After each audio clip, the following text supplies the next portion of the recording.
খাবার পাওয়ার লোভে কত কিছুই না করে প্রাণীরা। তবে এবার ভাইরাল হওয়া একটি ভিডিওতে দেখা গেল একটি ক্যাঙ্গারু যেন খাবার আদায় করতে অভিনব কৌশলই বেছে নিয়েছে, আর তা হলো অজ্ঞান হওয়ার অভিনয়। ভিডিওতে দেখা যায় ক্যাঙ্গারুটি মানুষের সামনে হঠাৎ ঢলে পড়ে থাকে। কিছুক্ষণ পর আশেপাশের লোকজন কাছে এগিয়ে এলে এবং খাবার দেওয়ার চেষ্টা করলে সেটি আবার স্বাভাবিকভাবে খেয়ে নেয়। পরপর কয়েকবার ঘটে এই ঘটনা। অদ্ভুত আচরণ দেখে অনেকেই ধারণা করেছেন খাবার পাওয়ার আশায় প্রাণীটি ইচ্ছাকৃতভাবেই এমন নাটক করছে।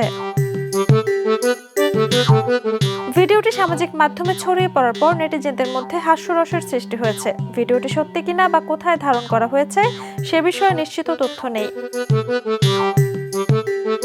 তবে শুধু ভিডিও দেখে নিশ্চিতভাবে বলা যায় না যে ক্যাঙ্গারুটি সত্যি ইচ্ছাকৃতভাবে অজ্ঞান হওয়ার অভিনয় করেছে। প্রাণীর এমন আচরণের পেছনে অন্য কারণও থাকতে পারে। তবুও মজার এই দৃশ্যটি লাখো মানুষের মুখে হাসি ফুটিয়েছে এবং সামাজিক মাধ্যমে ব্যাপক আলোচনার জন্ম দিয়েছে। Jhuma Mridha, the news.